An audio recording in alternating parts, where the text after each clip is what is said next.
Welcome back to SouFLoTV again, everybody. It is your host with the most. This one today we came to talk about Michael Jordan. This is a video that was requested by a subscriber of SouFLoTV. Damien Witch, big up yourself. Y'all see Damien Witch all over SouFLoTV in the comment section all the time. Alright, this brother send me video clips all the time saying, SouFlo, do something on this, do something on this. I've told you before, I can't never run out of topics because my audience is so growing and they're constantly sending me material. If anything, I have a problem keeping up with how much stuff I have to do to please my audience. This one I've been looking at for a while and I wanted to do it. Now I must tell you that this video is going to turn into just picture slides and I'm going to be narrating from the background. But for right now, I'm speaking up front so you can know what this is about and have a good idea. Alright? So, let's talk about it. Alright, so somebody linked up SouFLoTV and they said to me, yo, SouFlo, you got to do a video on this, man. Here's the pressing question. How come Michael Jordan makes so much money off the hood, off black people, but he doesn't support us? Off ghetto people, but he doesn't support the hoods and the ghettos? Did you know that Michael Jordan is involved in over 40 different charities that directly affect people of color? The top ones for me, Boys and Girls Club of America, the UNICEF and College Fund, Special Olympics, the Make-A-Wish Foundation, the Literacy Initiative for Chicago Public Schools, and Red Cross.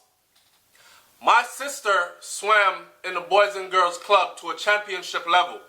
When I was in a military stationed overseas and one of my little sisters passed away, I have twins and one of the twins passed away from asthma and an asthma attack. When it was time for me to be flown home, it was the Red Cross that stepped in and purchased the ticket and flew me in from a combat zone, financed the whole thing for me to be able to attend my sister's funeral and so on and so forth. So us understanding how things are related will help us. Now, I know my Jamaican audience has said, I want to come talk about no Michael Jordan and how that affect we. We're in the midst of things. Anywhere and everywhere in the world there is a Jamaican there. Now Vybz Kartel sing about New Jordan, that are the hypest thing. And from Vybz Kartel said Jordans are the hypest thing. Every Jamaican put on a pair of Jordan. Just like when him just said Clarks, him on popcorn. And when you get that new Clarks, the daddy, now the two footwear, the number one and number two are number few footwear for Jamaica is Clarks and Jordans. No mistaking about it. We're going to compare it today to the number 3 and 4. We're talking about Gucci red bottoms and we're talking about Versace. We're talking about Timberlands. Okay? Now, run off a little information for you real quick. Michael Jordan's net worth as of January 2017, according to Forbes, is 1.24 billion US dollars. That's B as in A, B. Not million as in M. Monkey, money, billion. 1.24 billion US dollars. He made over 100 million with an M in royalties from Nike through the Jumpman and Air Jordan collection in 2016 alone, right? In the USA alone, Jordan brand sold 2.6 billion with a B worth of apparel for 2016 alone, just the shoes, right? By 2020, he will be worth, if everything goes well, by 2020 they're estimating that he will be worth about $4.5 billion. A black man born in Brooklyn. A black kid born in Brooklyn, New York. Big up Crown Heights, big up Flatbush 90s, big up Brownsville, big up Bushwick. All them places they have stomped through them grounds. My people them there, big them up. That's no playing ground. To come from out of Brooklyn, New York, to be worth $4.5 billion and be considered the best that ever lived at something which royal airness of basketball is considered. Alright? Versace.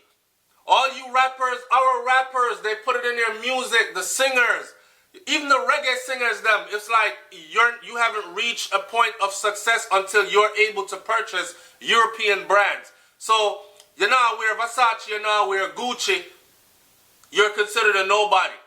You have to have red bottoms and you have to have on your Versace this and your that, right? Versace is worth $5.8 billion or in sales, sorry, not worth.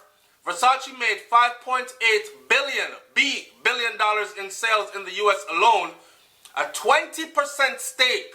They didn't even give out the whole worth of Versace because it is divided. It's a divided kingdom. After Donatella Versace died, or no, after the guy that started it, forgot his name, died. His sister Donatella and he has offsprings also, divided up the kingdom then of Versace. A 20% stake in Versace is valued at $1.7 billion. A 20% stake. But y'all standing on Michael Jordan's neck. This goes to show. Gucci. Everybody sing about Gucci, Gucci, Gucci. It's Gucci. It's all Gucci, my nigga. Gucci, Gucci this. Right? If you're not wearing Gucci, you're not popping. We glorified these brands. Right? Gucci clothing apparel. $29 billion. He also controls a large part, or 22% or more, of Hermes and is a major stakeholder in Dior. Timberlands, the boots. Timberland boots, $2 billion. And everybody in the hood got a pair of Timberlands, especially if you live up north. Hello? Yo, what's up? I'm filming. What's up?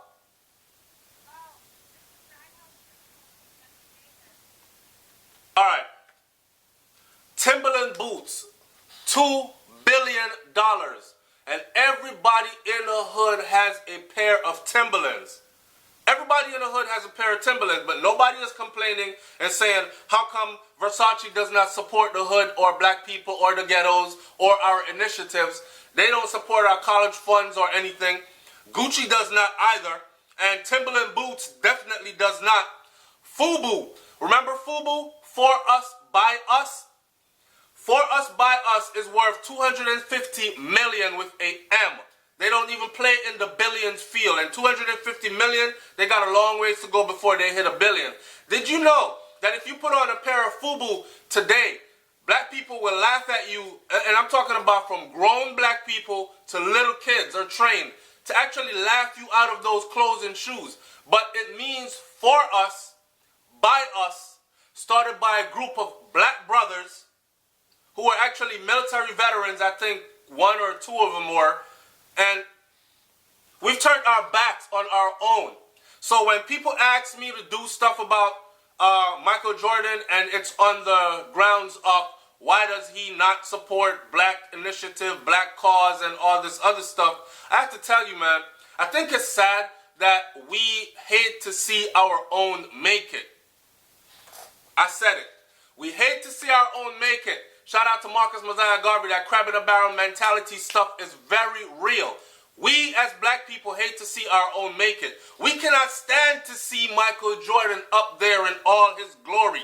We cannot stand to see Michael Jordan being worth $4.5 billion with a B dollars.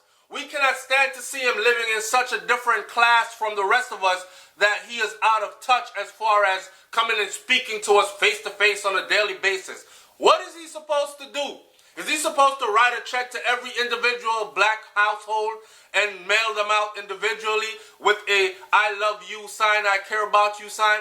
Is it not enough that he showed us that coming from humble beginnings, hard work and dedication, and the will to persevere, along with increasing your level of intelligence and using the system how it was meant to be used? He laid the blueprint. So why are we not trying to raise our sons to be the next Michael Jordan? Not to just play basketball, because Michael had to actually go through college in order to get to basketball. So that means you have to stay in school. You have to make good grades. Grades that are good enough for you to earn an athletic scholarship. Because they don't just give athletic scholarships to athletes because they can play. That's why the hoods are filled with athletic motherfuckers that never made it. Because the brains weren't there. They weren't focused. Now, whether it's poverty conditions or whatever else, this a dysfunctional household or whatever the conditions were that made that brother or sister not able to focus to make it to that next level, there are many more that came through worse circumstances, like Dwayne Wade, whose mom was on heroin, shooting needles in her veins, napping out. And Dwayne made it. You understand? Use your suffering as fuel for your fire. Stop beating down our own when they have made it and expecting them to give back. Give back to you. You are a crab in a barrel majority of us. And I'm not putting me in there because I'm not. Majority of our black people are crab in a barrel mentality people who they'll probably barely support you until you start doing really, really well. Then they're like, okay, give me back my damn support. I don't want to see you doing that good. Right? I said this video was going to be a lot of pictures and stuff and I was going to narrate, but I went off and I just kept on speaking and now we're at 11 minutes. I'm going to stop it right here, put some pictures in, talk behind the pictures, and then I want you to like, comment, share, subscribe. Leave your comments in the comment section below and let's talk about this. Is Michael Jordan entitled to, or is Michael Jordan obligated, is the proper word, obligated to give back to the black community? Has he not given back enough? These are the questions I want you to ask. And why is it that we are so quick to spend all our earnings outside of our community on brands like Versace, Gucci, and Timberlands,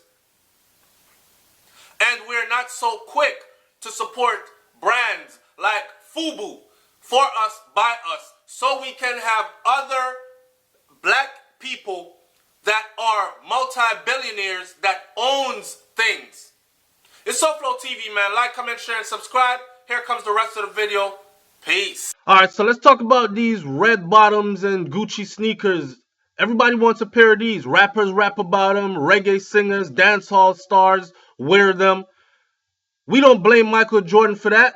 We don't hold these people accountable for supporting places like these where we come from when we live in the hood.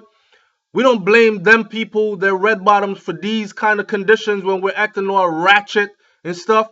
Look at what Michael Jordan has created for himself. This is a castle fit for a king, and the king he is. And check it. He has many of these, not just one. Here's another one. He has a lot of them, and rightfully so. Everyone is quick to point out how much Michael Jordan owns in material things and finances. Everyone is quick to point out that Michael Jordan ain't acting like he from the hood because he don't come through and show. What the hell is he supposed to do? Come through on the block and buy a fucking 40 and shoot dice? Huh? No one is talking about the suffering. No one is talking about all these rings that he has earned. No one is talking about the grind, the dedication, the broken bones, sprains, the surgeries. No one is talking about the grit of it all, the sacrifice that this man made to become what he has become from the conditions that he was born into. He was born in Brooklyn, New York. That's no walk in the park. It's SouFLoTV, man. Like, comment, share, and subscribe. I'm up out of here. Peace.